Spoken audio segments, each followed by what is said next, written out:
All right, everybody, welcome to this week's Corn Belt Umpire Zoom Clinic. My name is Jake Samp. I'm with Connor Singheisen. We got Dan Adkins from the Twin Cities joining us today. We're going to talk about timing and maybe do a couple of videos just from some weird stuff that we've had this season so far. A couple of things that I want to point out, just a couple of my observations from the high school season in South Dakota. Make sure we're familiar with the high school rules that we're using, make sure that we're charging conferences appropriately. My recollection is in high school, they get 3 coach conferences. So make sure that you record those, document it, and make sure the coach is aware of it. Other than that, make sure players are legally and properly equipped, no jewelry, no helmets, or no two-piece helmets.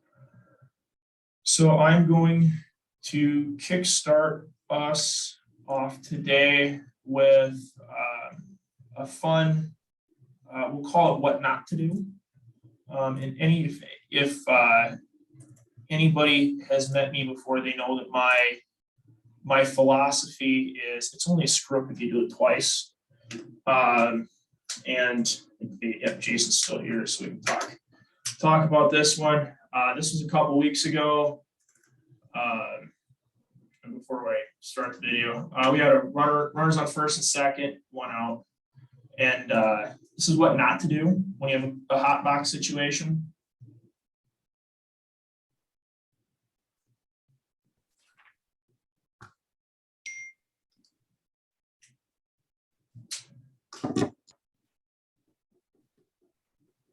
So plate umpire, make sure you are aware of what your lead runner is and where they're at. I was a plate umpire in this situation. I totally just, I screwed up. So that's what not to do on a play like this. And the reason that I'm showing this is because literally the next inning, Jason and I, we had almost this exact same play happen, but we had a little bit different implications with it. So we're going to talk a little bit about timing plays to start. And basically a timing play is when we have a third out that is a tag play and a potential run scoring. That's kind of the general easiest definition I can give of a timing play. Connor, Dan, do you guys want to elaborate on that at all? The thing I'll say is timing plays can sneak up on you. I am an absolute moron about 1 out time plays. Runners at second and third and 1 out is the classic scenario. Runners anywhere with 2 outs, we're going to be doing the same thing. What you're saying is the timing of an out recordation, the timing of when an out happens, not when it's signaled, but when it happens, is going to implicate whether or not a run is going to score. It's the most important work I think we do, tabulating runs, making sure runs are lawful or not, or that they count or not. And the biggest crap houses that I've been in as an umpire involve getting that wrong.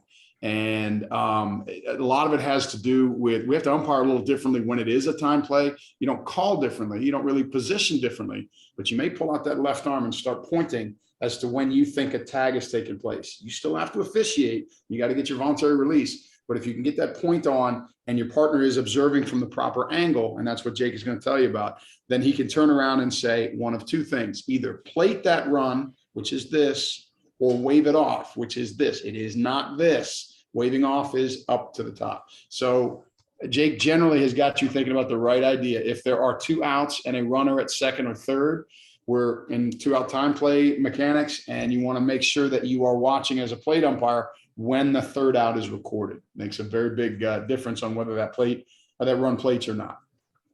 So Dan, you were talking about the 1 out time play. I don't know if you gave the signal or not, because I was pulling a video down of another time play. The reason that we're talking about this, as people who've been to these meetings frequently or watch them on YouTube, is especially early on in the season, a lot of the stuff we talk about is stuff that Dan, Connor, and I were getting from the NCAA, and we're just we're breaking it down more for the non-college umpire, the guy working Legion, amateur, high school baseball. We're taking these concepts that they're talking to us about, and we're bringing them forward to have a discussion about some more advanced level umpiring. And I was pulling down a video that Connor had sent me, because within the span of like 5 days, I heard of 3 timing plays. And Jace, who's on this call with me, he and I, we did a college game together, and we had 2 time plays in a doubleheader. And his was close. Mine was a little easier to call and rule on, but his was close, and we got them both right. But you know, when we see a lot of stuff that's happening consistently, we want to discuss it, because that's just kind of how the weird game of baseball works. And so I know Dan had talked about the 1-out time play, and I didn't see if he kind of gave I use this signal for a 1-out time play. The time that I use that signal hypothetically would be run 2 runners on base, either first and second, or I guess anytime we got 2 runners on base, and we got a potential for a tag play where we got 1 out, and then we could have a overthrow. The game of baseball can happen, and then all of a sudden now we got a potential time play because, well, baseball happened. So it's definitely a signal that over the last couple of years I've really implemented into my pre-pitch signaling, because it's definitely something that we need to be aware of. I have not had a situation where I've had to deal with a 1-out time play, but they do happen. I mean, I can count on one hand how many really close time plays I've seen on the field, and we're going to show 2 of them here today. So Jacob, let me jump in, and here's a 1-out time play that folks don't think about. Runners at first and third, and the ball is pounded into the outfield. So we've got 1 out, ball is caught for the 2nd out. And what matters there is when the ball hits the glove, because we're going to be watching our tags. But in addition to the tags, if that backside runner decides to advance, let's say the ball's hit the left center, the runner from first tries to advance, runner from third is going home, ball's hit deep enough, he's not racing, he's going to get home kind of lazy, and they make a play at second base on R1.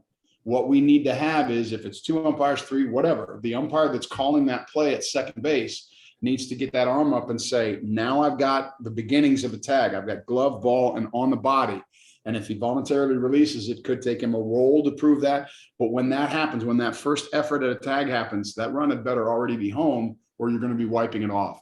And it's going to be one where the offensive coach is going to think it's automatic. It's just simple. The ball was caught in the outfield. That's only the 2nd out. That run's going to count. If you're pulling that off the board, get your armor on, because it's coming. Okay. And you don't want to be ejecting anybody. And the way to keep them there is to quickly and clearly and concisely explain that runner did not score. That run did not cross the plate in time with this unusual secondary play. It's not what they're thinking about. So you got to be ready to officiate it and do it so a little bit more assertively than some of the other stuff we have. Sorry about that, Jake. Go jump on.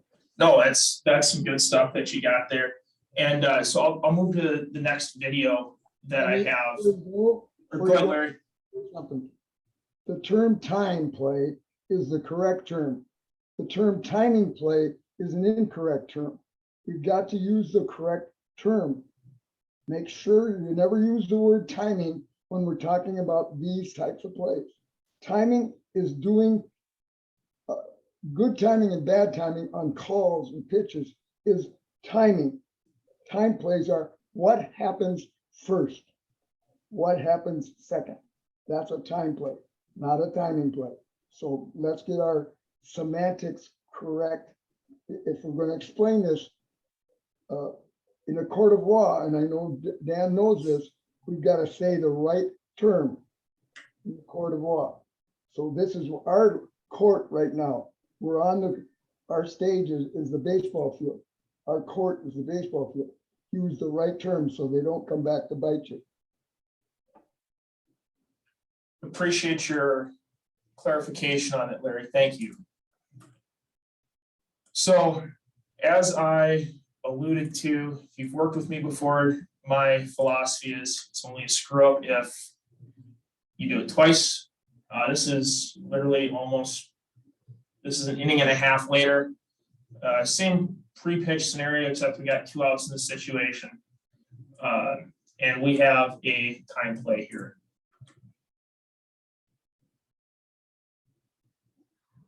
So you got a rundown between first and second. Got the tag, point, looks at me, and we wave it off.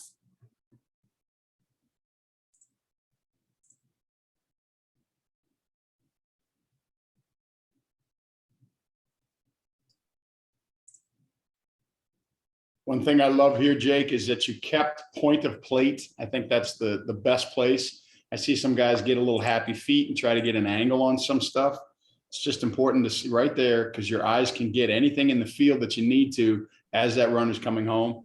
And your indication is you're not going side to side, you're coming up and you're verbalizing. This is probably a small enough yard where the press box can hear you and you're yelling, do not, no run scores. And that works for me. I like it.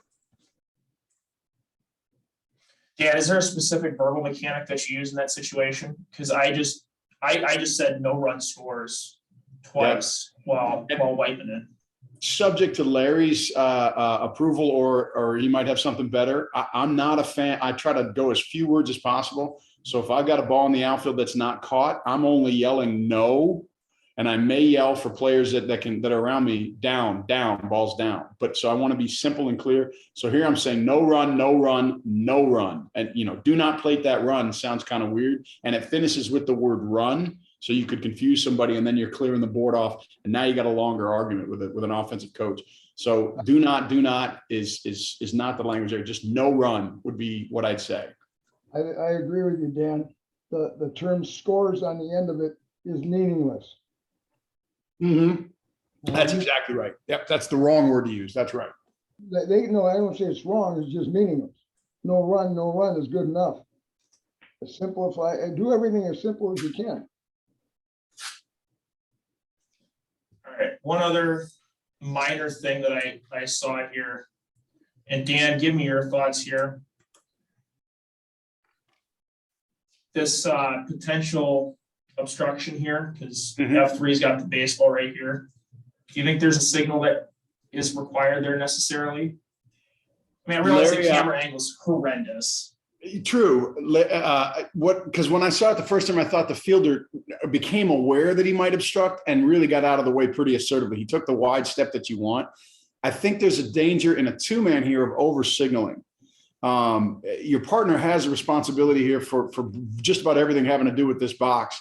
Because you can't come up and help runner approaching home.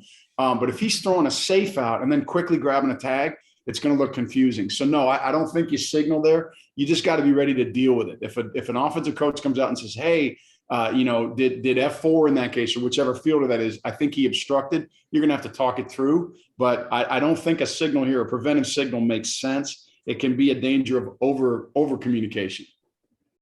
And the final angle shows he's out of the way altogether. He's just fine. I agree, Dan. Even if you wanted to say that's nothing without a signal, I think you don't have time to put all that in there anyway. So keep it simple. That possible obstruction happens so close to the tag play. You can't do it all. In your explanation, you're going to say there was no obstruction. Correct and accurate. That's right. All right. I'm going to go back here. Connor, you want to talk about your video? Sure, I can do that. Cool. Let me pull that up here. I'll talk about his video. Go for it. Have you seen this one? I have no idea. I don't watch any of y'all's stuff. It would have been Stokey would have sent it to you. I know he sent it to Russ. You got to say his name correctly. It's not Aaron Stokey. It's Aaron Stroke Me. If you get a nickname from Mike Bolkin, it's got to be preserved and used in all contexts. This is the first I've heard of that, so I will correct your employ that in future. You type it out. Put it on his arbiter or on his save for his email. Pat Goldenick is not Pat. Pickle fingers. That's what he is. Anyway, keep going. All right, so this is a three umpire system. I'm gonna shut and let Connor talk you through it here. So pause it real quick, Jake. So here we have, think of our situation here. So this is a 9-inning game. Top of the 6th. This is bottom 6 because Augie was home. So it should be bottom 6. So bottom 6 in the 9-inning game, we have a 10-run rule in effect. So the score is 9-0. So this changes, not necessarily changes the way I officiate this play or umpire this play. It changes the way I signal on this play because this is important and we have to be decisive and we have to be correct because this directly impacts the outcome of the game if we're wrong and rule one way or the other. Okay. So, okay. We have, I think we have bases loaded here. Yeah, bases loaded here. And we're going to have a ball hit, I believe, to left center. Go ahead.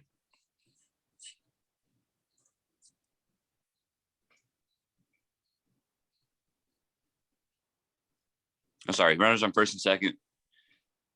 So we hold up and R1, round second, way too wide. So now we have a time play situation. Oh, and Augustana. Yes, at Augustana. So as this play develops, I go third baseline extended because that's where my play is going to be. Went into the meeting. But like, oh, that's us. So, where they playing? Here's somebody agree. Oh, it might be you. I think there's somebody on here that is unmuted. Yeah. So we have a time play at the plate, or play at third base, and that play is going to third base, and the play is going to occur at third base. So rather than go point up, I wanted a different angle on this play based on where I knew the tag was going to occur. I wanted to have everything lined up to where I knew and could umpire that play. And I just very demonstrative, score it.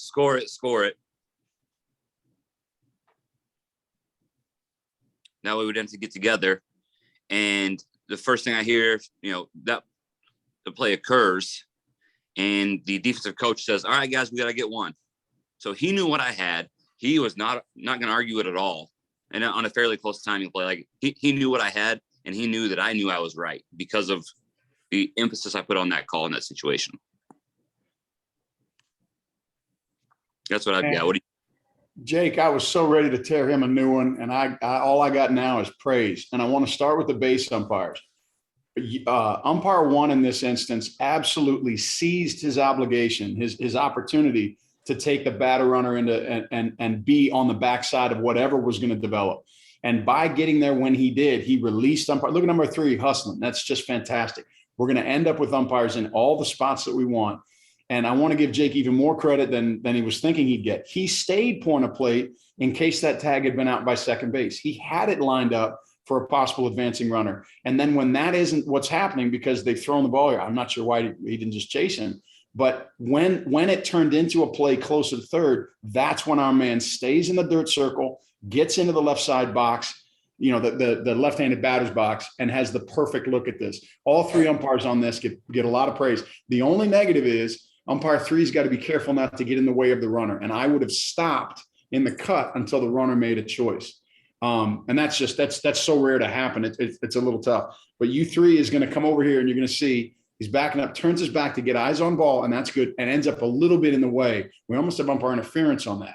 And that would be a tough thing to try to sell.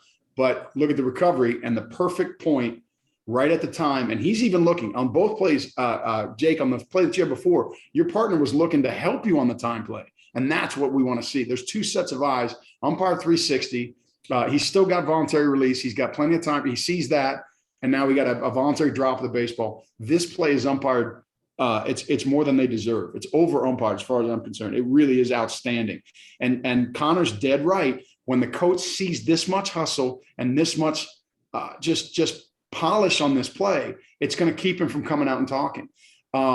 And just like Larry talked about, U1 could have signaled that the shortstop did not obstruct, but I think it's best that it maybe verbalizes that's nothing, but it's over umpiring if he's signaling a safe right there. So right there, see, he gets clear. He did it, and the runner wasn't looking. The runner was not obstructed in any way. Like I said, this is a tough play. There's a lot going on. There's 3 different angles on it, and we umpired the hell out of it. I'm proud of this crew. This is really good. It's really great umpiring, to be honest with you. And even when he did get that safe signal, it was so late as far as that possible obstruction goes. Nobody's even looking at him anymore. But I think it was good that he did it there. But in the 2 umpire system, you don't have time for that. That's exactly right. He backside saying, I see it, but it's nothing. That's just ideal. He's not signaling there. He's getting it there because like Larry's right. He's the last person on the planet, but there might be one coach in the defensive dugout or the offensive dugout whose job is to look for that. Kyle Hartwig does that, for example. He's one of our umpires. He also works as a catcher coach at Hamlin. He's looking at backside plays. He's looking at appeal opportunities. And if he sees that signal, he knows he's not going to bother with the claim of an obstruction. They've officiated it. They got it right. When you're talking about the U3 there, if he would have just kept his eyes on that runner for a moment longer, he would have known when to cross the baseline to get into foul territory. As he did, he turned his back on the guy and backed across the line. And you're right, there could have been obstruction by that umpire. We're not going to call it umpire interference because the only time we can have umpire interference is on a throw by the catcher or a play at the plate situation, right, by the umpire, and getting hit with a batted ball before it passes the field. Even though we'll want to call it umpire interference, it's not umpire interference again. Semantics. Point taken, Larry. And one more quick thing, Connor. Larry told me, got to be 15 years ago, never move backwards. You should never, ever take a step backwards on the baseball field. If you have to go that direction, you got to be at least shoulder turned to see where you're going. And if you had done this as U3, and this is such nitpicking, and I feel bad because, like I said, I endorse all 3 of these umpires working their tails off. But if you've got a shoulder turn, you're going to see, and it'll stop you, and you're going to let him clear, and then you're going to take your step. But moving backwards on a baseball field is almost always going to put you in a tough spot. The one thing we talked about after this play is in the 3 umpire system, when we know all that action is going towards second base as U3, loop around the outfield side of third base, because then you're not, like, if he goes on the top side of this, the third baseman is 20 to 30 feet from the base towards second. There's nobody he can get in the way of if he goes around the outfield side of this play. It's true. Right? When he cuts underneath, he has the potential to interfere with a runner. Excellent point. Very good. So basically what he's saying is that's a rough, obviously that's not a very good drawing, but that's kind of the direction that both Dan and Connor are talking about in this situation, going on the outside. Your future as a telestrator announcer is dead. Don't do that.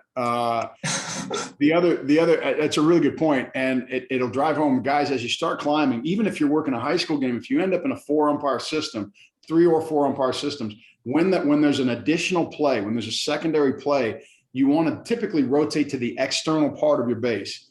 The world opens up for you in the dirt behind second, in the dirt outside of and beyond third, into the coach's box. If we can get there, it just creates so many opportunities. So if this run is between these 2 fielders to get outside, it's like, I'm not going to beat them up because it's pretty rare that we get a chance to do it, and it doesn't happen a ton. But now's a great learning opportunity. If you get outside there, Lord Almighty, everything's in front of you. You just don't have to worry about angles as much. Absolutely. All right, we're gonna move to our last timing play because I got this video and I got one other video that I wanna show. Time play, not because- timing play. Sorry, yeah, play. it's working on it. Is Larry even here? Are you even listening to Larry Gallagher of all the people on this? I'm sure I am. Should I get screen sharing here set up?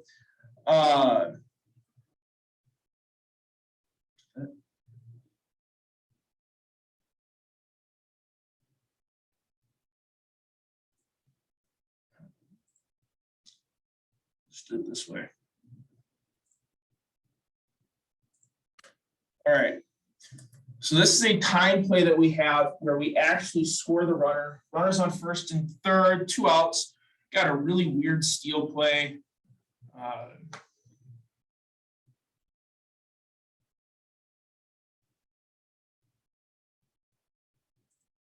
Let's play it again here.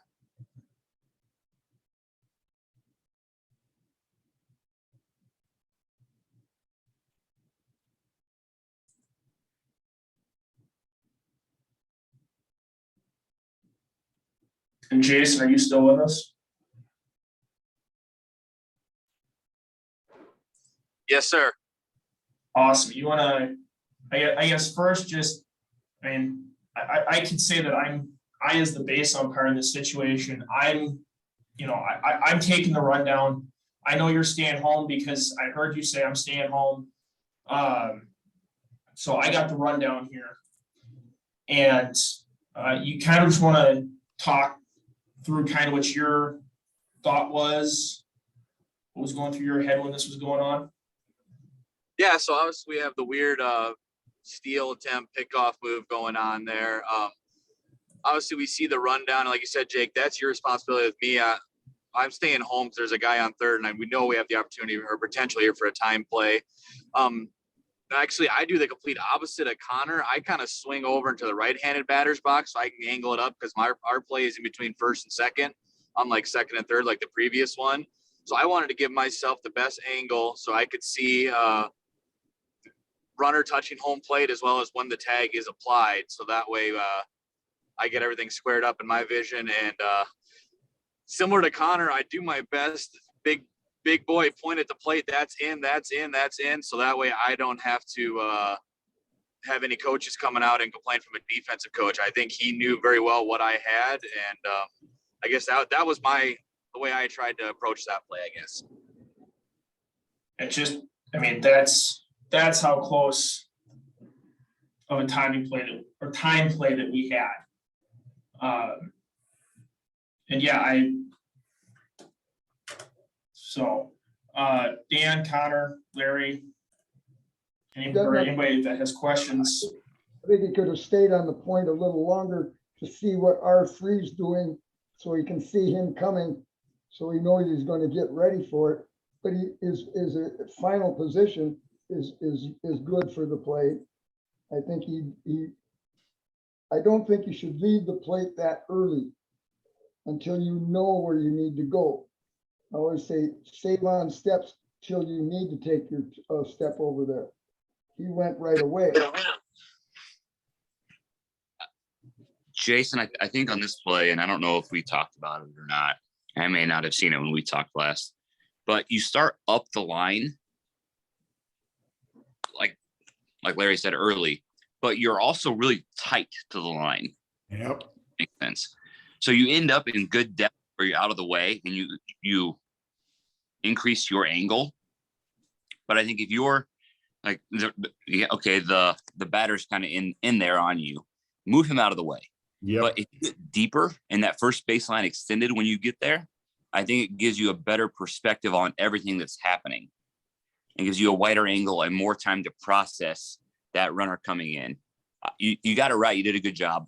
But I think if you just take 2 steps back, point of plate, and then adjust, and you work that arc towards the first baseline extended, I think it puts you in that same position on a lot less effort with a wider vision.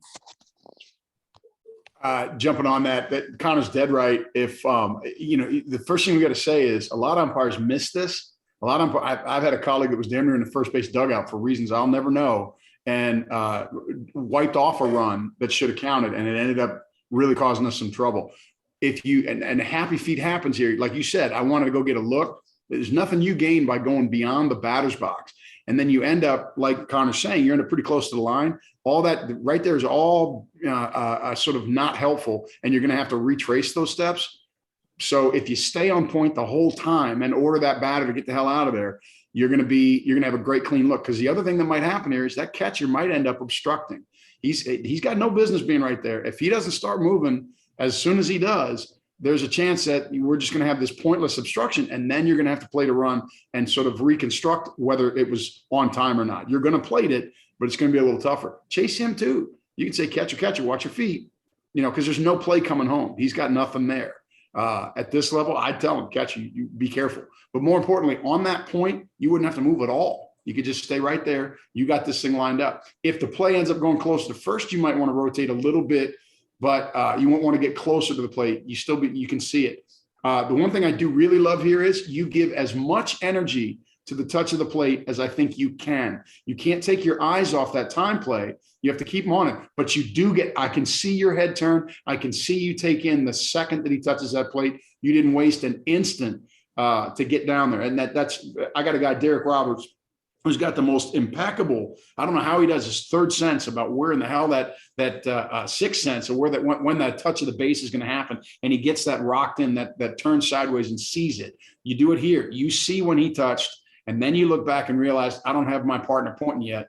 And there it goes. It's about as close as can be. Incredibly well umpired. I'm really proud of both you guys for this.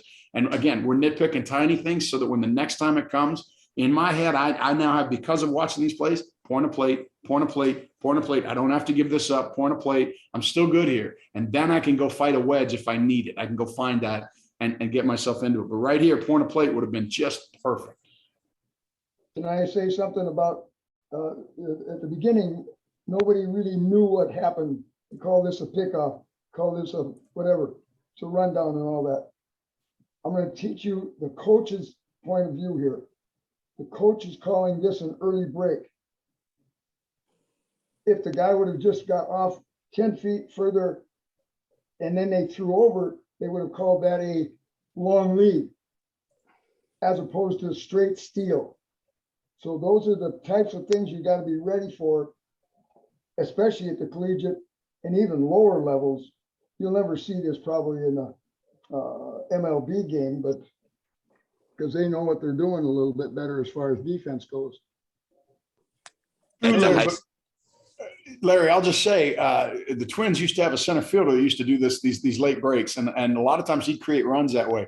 So it's even unusual enough at the MLB level where the right runner who knows what he's doing can cause this. I think it's a good idea to start getting the language in your head of what is that runner doing. He's attempting to advance, but if you can say late break, if you can say to yourself long lead, and that gets you thinking and gets you paying attention to stuff that's not normal, you're ahead of the curve. At the high school level, be prepared for a coach to come out and ask you why this is not a balk. Yep, good point. Wow, They need to know why this is not a balk, be able to explain it to them, because most of the time, the majority of coaches can deal with at the high school level are going to at least try to tell you that it's a balk, whether they know the rule or not, because they think we're picking up to second base. There's nobody on second base. But we're attempting to retire a runner, which makes this legal. Yep, dead right. And we need to and be able to quote that to the coach, because by rule, he's making an attempt to retire a runner, which makes this a legal play. I'm going to tell you a story about Tim Cheetah. When I umpired with him before he went to pro school, he called this play a balk because of that same thing. Now, he was only 18 or 19 years old at the time. And at the end of the day, I talked to him, after the game. He said, well, "Why did you call that a balk?" Because I didn't interfere with his call of it, because he might have saw something different anyway. Then he said, "Well, when he turned in that direction, he's got to throw to first." And I said, "Why?" And on. So at that time, I did teach him the difference between a move to second base for the purpose of making a play, as opposed to the pickoff. If he'd have thrown it over there, legally, he'd have been okay too, but by just turning to your left does not mean it's a balk.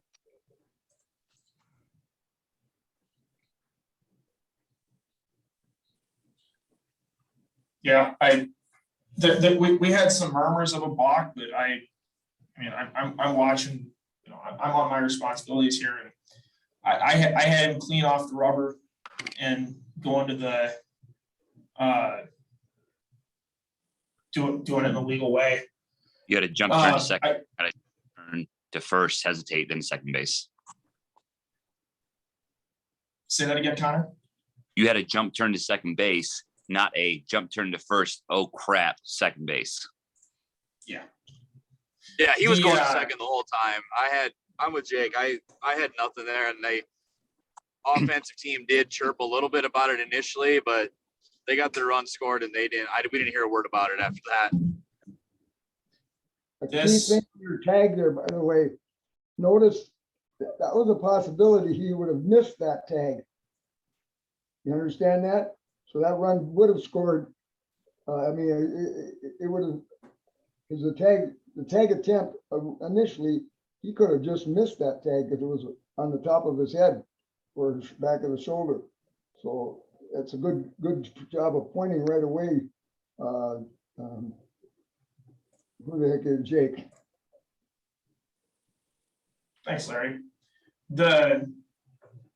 Before we do these videos and talk about them, we put them through kind of a ringer, I guess, to solicit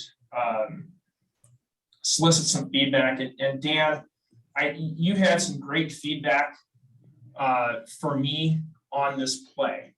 And I kind of I think it's worth talking about here because I see this play far more often run as a design play at the Teener, VFW, and Legion levels.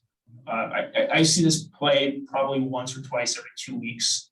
And so it's a play that is very common at the lower levels of baseball, which is why I want to spend some time and talk about this. And I kind of, you know, looking at my initial position, I'd like to be a step closer to the home plate. I don't think I'm out of position by any means, but I think being a step closer would have helped me not maybe get sucked in too much because I didn't go towards the play, but I was already pretty tight on the play. But you had some comments, particularly about my tag here. And so I'll just kind of turn it over to you and we can kind of go through that. I may not recall after working 10 consecutive days what the hell I wrote to you, but I'll say this. Let me pause and go back to the beginning of the play again. Put it right at the start. This is not for everyone, but what I do, my B position in this instance is a free throw from the pitcher.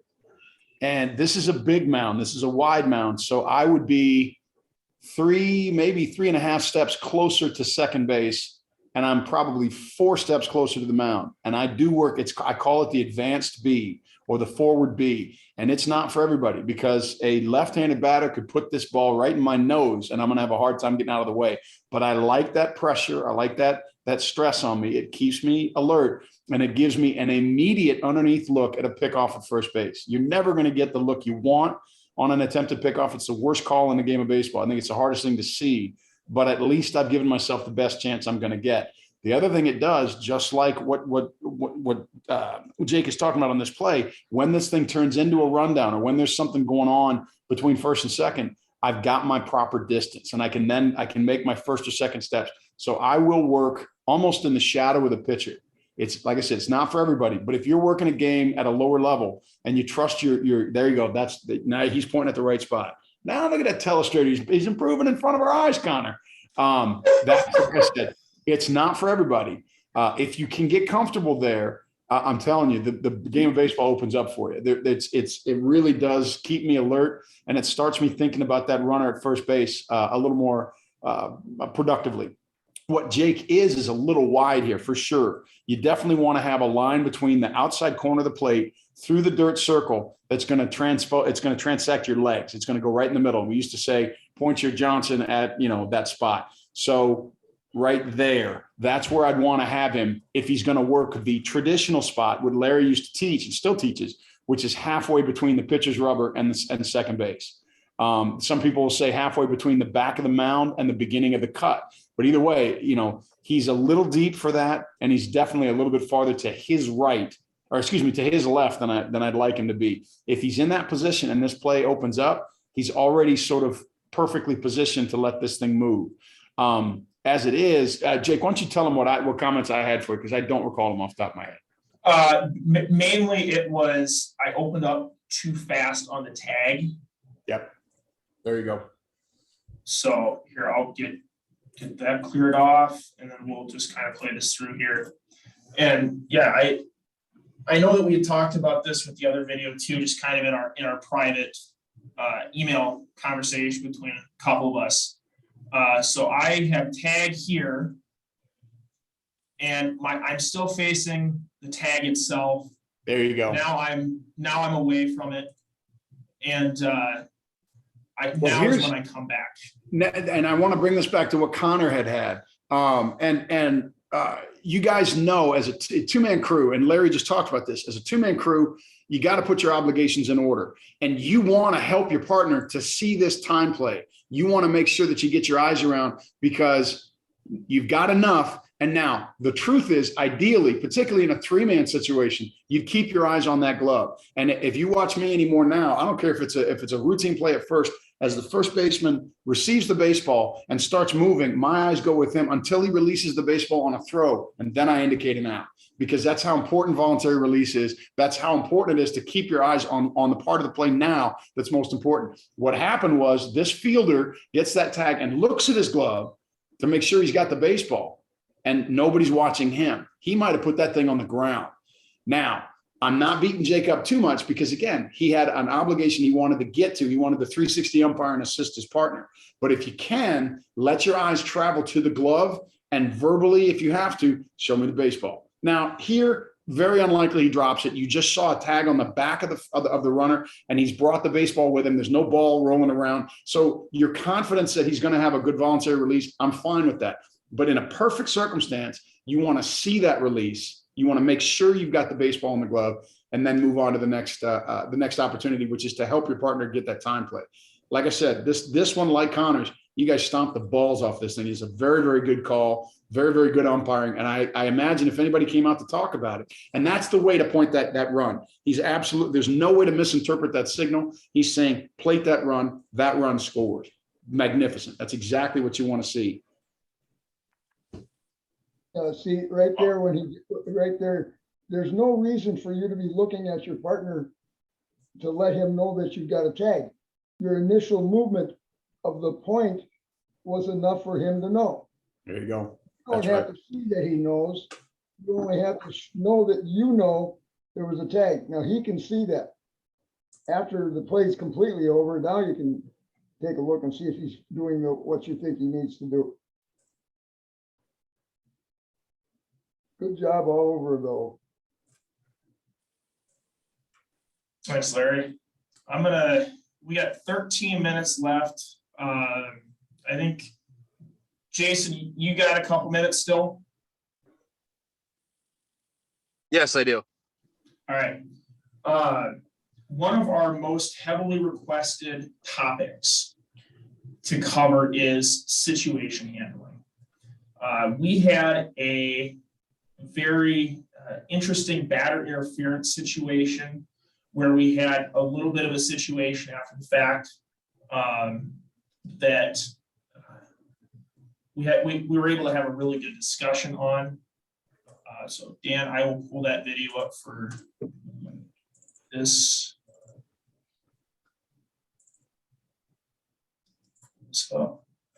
So Jason, while I'm getting this set up, you want to kind of just talk through, we got runner on first, one out.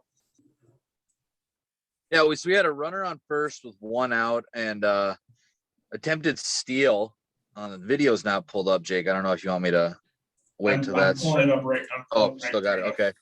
Yep, perfect. We got an attempted steal from R1 here, and batter takes a horrible defensive swing and then proceeds to hang out over the plate, and the catcher hits him in the back of the head. Actually, it was a real easy interference call right here. I'm explaining that he is out. Jake knows what I have. We talked to him. We're putting R1 back on first base. I explained to the batter that he is out and he is leaving the box. And we have the next hitter coming up. Of course, coach wants to come down and chat about it. And this is where, sorry, go ahead. So he's, the video's not great and we have contact in the situation. So we got to go get the batter interference here. And so knowing that, Jason goes and grabs this, okay? And Dan, Larry, Connor, any thoughts on the batter interference portion of this? I guess we'll break this up into two parts. I think the judgment correct call. I would have put both hands up right away, calling time. I don't know what you said verbally, to say that's interference. I'm sorry, once you put your hands up, once you know the tag, there's no tag at second base. I was about to jump all over Larry Gallagher if he had that. If that was his exit, was you calling this time right? Man, I was going to have an absolute field day on the corpse. I was going to get you, Larry. No, that's right. It's a delayed dead. I should have prefaced it differently than I did.